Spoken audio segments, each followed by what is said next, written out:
basketball. This is Kevin Harlan with Greg Anthony and Clark Kellogg alongside. And our sideline reporter tonight is Doris Burke. Now for the Oklahoma City Thunder, they won their last contest, that game against the Clippers. And that was a serious blowout. Not too many people can claim that they saw that coming.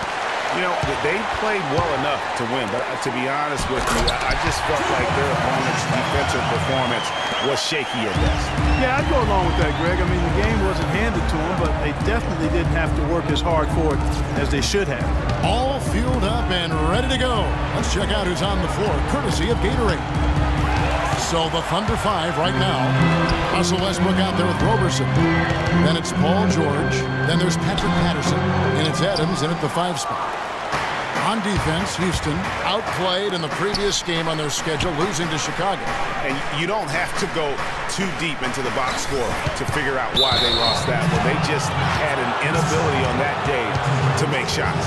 You know, sometimes we talk about a defense getting into the heads of the opposing players, Greg, but that night, they got up in their own heads, just got in their own way and couldn't get out of it.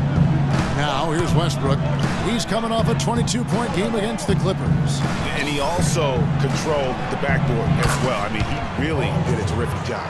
It is so hard to contain him. He just seems to get it done however he has to do it. And the Rockets have lost out on some free agent wars the past few years. They have remained competitive, but you wonder what could have been if they landed or kept some of those big names. Oh, and a fast break for the Rockets. Paul with the ball. Here's Harden.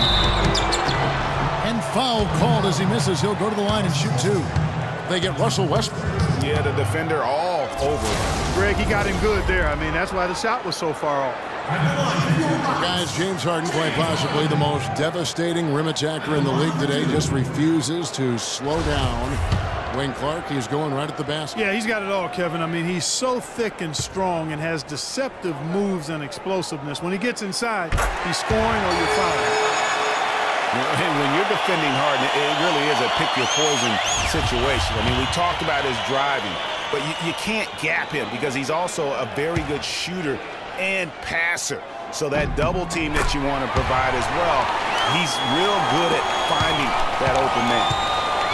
And guys, another thing about Harden, he draws so much attention defensively. So even when he misses around the rim, oftentimes it's going to create offensive rebound opportunities for the Rockets. So he takes the whole defense with him.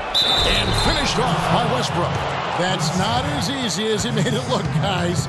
You've got to have some skills to pull that baby off. Well, he's got plenty of those skills necessary. And you know what? That man can climb a ladder. And the Rockets making a change here. Gordon's checked in. And for Russell Westbrook, a heroic effort last season, but not necessarily an efficient one. He averaged 28 points a game, which led the league, but shot a 5-year low of 43% to get those points. And he led the league in turnover average, but that's also because he's got such a high volume usage now with all the injuries. So it's the Thunder now. James Harden getting it to go from deep. And Patterson kicks to George. They set the screen. 5 on the clock. Trying to answer back, but that 3 is off the mark. The Rockets have gone 2 of 3 here to start out the game. Greg, in the topic of Westbrook, no one's questioning his heart and his will. It was unbelievable what he did after Durant went down. But Clark, the truth is, it's hard to make the playoffs playing inefficient basketball. No, I agree. I mean, there are certain guys who are catalysts and other guys who make things happen. And Iverson, Ginobili, Russell's old teammate, James Harden. Those guys make things happen, and you have to live with some of their inefficiency at times. Well, Clark, we've seen the lead change hands quite a bit in this one. Yeah, we sure have. I mean, it's been a bit of a windshield wiper game. I mean, back and forth, the lead has gone 5 times, so no one in clear control yet. And, guys, I think each team knows they can win this game, just a matter who can catch that momentum. And here's Westbrook. James Harden getting it to go from deep. George dishes to Patterson. Outside for George. Patterson setting the pick for George. Here's Adams, and stolen by Gordon. And it's Houston on the break. Capella. Nice work on the boards, paying off at the basket. He's hit the ground running here in the first, putting together a nice quarter offensively. Anderson against Adams. George with the ball. He picked up 27 points in their last win against the Clippers. But his passing just blew me away. I mean, to see him operate their offense that way was a breath of fresh air. You know, if you're looking to build a small forward and there wasn't a LeBron James template, you might go with PG, Paul George. Height, length, athleticism, that combination off the charts with him. And he's got a nice, unflappable demeanor, too.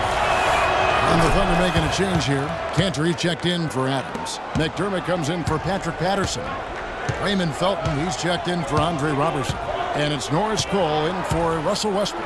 Harden the pass to Gordon. Nene the screen, and it's Gordon penetrating. And Houston again with the bucket. Yeah, talking about Paul George, a big part of his dominance, his attitude. He doesn't yell or pump his fist. He's really the quiet...